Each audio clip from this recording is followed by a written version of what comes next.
Passons maintenant à l'étape numéro 3 qui est la présélection des candidats. Cette étape est loin d'être évidente. Qu'il soit interne ou externe, le recrutement demeure une mission délicate du service des ressources humaines. C'est un long processus qui doit comprendre plusieurs étapes clés dans la présélection. Et comme son nom l'indique, la présélection consiste à faire un premier tri des candidatures pour réduire le nombre de CV qui passeront à la prochaine étape du recrutement. L'enjeu est de taille pour chaque employeur dans la mesure où il permet de trouver la perle rare. Référez-vous fréquemment au profil élaboré à la première étape afin de vous en tenir aux critères d'évaluation choisis. L'objectif est de parvenir à éliminer des candidatures peu prometteuses et de ne retenir que les meilleurs candidats potentiels. La moindre erreur de casting peut être préjudiciable pour l'entreprise. Qui dit recruter, dit choisir, une tâche qui est loin d'être facile face à la montagne de candidatures qu'on reçoit. D'où l'importance d'adopter la bonne méthode pour ne pas se tromper sur son choix. On peut distinguer deux types de tri, le tri manuel des CV et le tri automatisé des CV.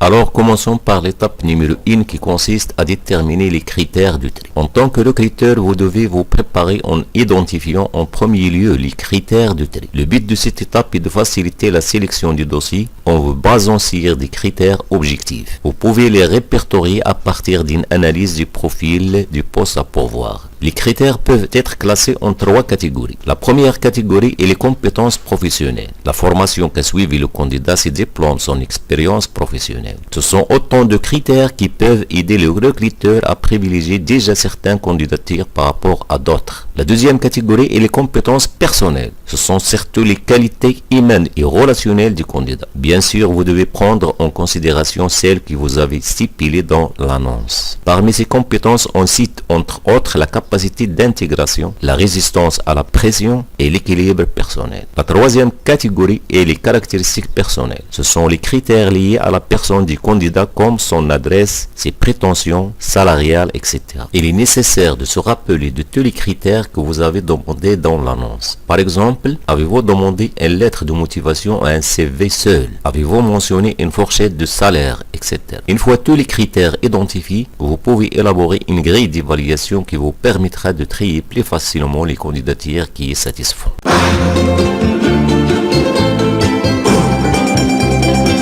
Continuons par l'étape numéro 2 qui est l'analyse des CV et la lettre de motivation. Cette étape est très importante dans la mesure où elle permet de ne pas passer à côté d'un candidat intéressant. Il faut faire une lecture efficace et attentive des CV et de la lettre de motivation. Selon le cas, vous pouvez faire une lecture préalable des CV avant de passer au filtre des critères de tri et de faire ensuite une lecture plus approfondie ou faire la lecture après le passage au filtre. Pour vous retrouver plus facilement, vous pouvez surligner tous les éléments que vous avez trouvés intéressants lors de la première lecture du CV ou de la lettre de motivation. En général, les fautes de grammaire, les fautes d'orthographe et toutes les erreurs évidentes doivent normalement conduire à la disqualification immédiate du candidat. En fait, il ne faut pas ignorer ces incohérents quand vous les détectez dans les CV ou les lettres de motivation. Sachez que 60% des CV qui contiennent des fautes d'orthographe sont mis de côté et vous ne devriez pas faire d'exception. Maintenant, vous pourrez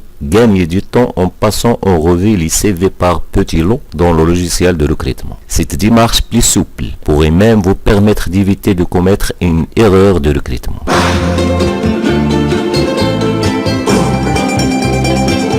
L'étape numéro 3 consiste à classer et évaluer les candidats qui postulent à travers un questionnaire. Lors de la lecture détaillée des CV et lettres de motivation, vous pouvez mettre en place un système de notation. Celui-ci va vous permettre de classer les candidatures en fonction de leur pertinence. On distingue généralement 3 types de dossiers de candidature. Le premier type de dossier est à convoquer. Ce sont les candidats qui présentent une bonne adéquation avec le poste. Leur profil présente un réel intérêt. Le deuxième type de dossier est à approfondir. Ce sont les candidatures qui présentent une moins bonne adéquation avec le poste. Ils sont mis en réserve car ils peuvent avoir des annotations positives si le premier choix s'avère être décevant. Le troisième type de dossier et à décliner. Ils présentent peu d'adéquation ou pas du tout avec le poste. Et en fin de compte, il y aura toujours de nombreuses candidatures prometteuses, mais vous ne pouvez pas vous permettre de tous les considérer. Au lieu de vous entretenir avec tous les profils intéressants, utilisez un questionnaire pour identifier lesquels candidats qui semblent les mieux qualifiés pour occuper le poste vacant et rejoindre votre entreprise. Vous pouvez exiger du candidat de répondre à des questionnaires particuliers, chose que nous vous recommandons vivement de faire.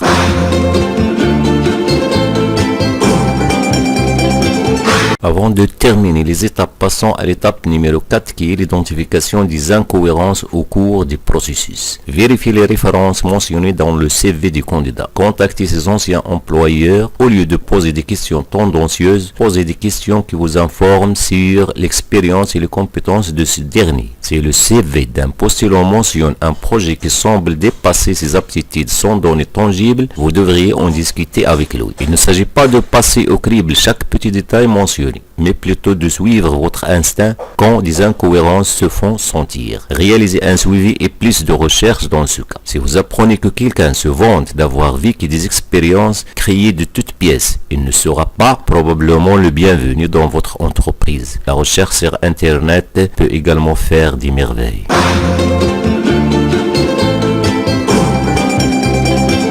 Et enfin, l'étape numéro 5 qui consiste à inviter le candidat à réaliser un test. C'est la meilleure façon d'évaluer la capacité du candidat à exécuter les tâches qui lui seront attribuées. Même si ces tâches seront presque identiques à celles qu'il devra effectuer s'il décroche le poste, vous devez évaluer sa performance avec un peu de recul. À ce stade, il suffit de voir comment le candidat s'y prend pour résoudre les problèmes et la façon dont il répond aux questions. Fait-il preuve de créativité? Est-il cohérent et concis dans ses propos? Naturellement, les compétences à évaluer vont dépendre du poste à pourvoir, mais la simulation d'emploi reste une technique infaillible pour prédire la performance d'un candidat qui viendrait à être recruté. Ce test peut également être assigné comme un projet à réaliser à domicile, à rendre avant une date limite, ou à présenter dans votre bureau selon vos préférences. Vous pouvez superviser le candidat ou non, ce sera à vous de décider. Généralement, un travail copié se détecte facilement. Si le candidat vous remet un travail original, vous le remarquez sans effort.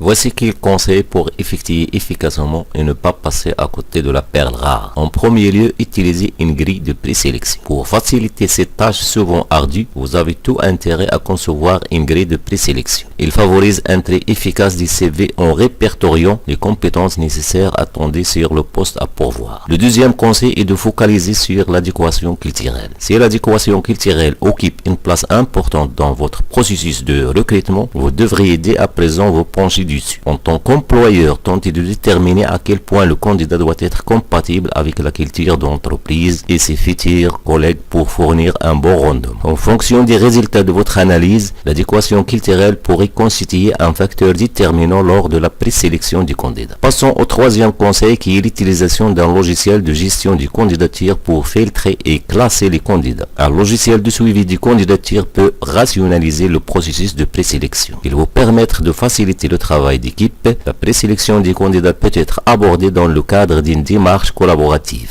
Un environnement de recrutement clair et bien structuré facilite grandement le processus de présélection, ce qui permet une meilleure organisation tout en réduisant le risque de perdre de vue les profils prometteurs. Et enfin, n'oubliez pas de conserver des CV. Une fois les candidats à rencontrer en entretien d'embauche sélectionnés, il est bon de conserver les autres candidatures. Il se peut en effet qu'aucun candidat ne passe à l'étape de l'entretien. Par ailleurs, certains profils restent néanmoins intéressants à conserver quelque temps si le candidat recruté ne fait pas l'affaire lors de sa période d'essai par exemple. Et je termine la troisième étape en disant que les naufrages par imprudence sont les plus communs. Le point essentiel est de bien choisir son pilote. Je vous remercie de votre attention. Si vous êtes convaincu et satisfait, pour avoir plus de vidéos concernant le domaine de management des ressources, je vous invite à abonner à ma chaîne, liker et partager avec vos amis. Merci.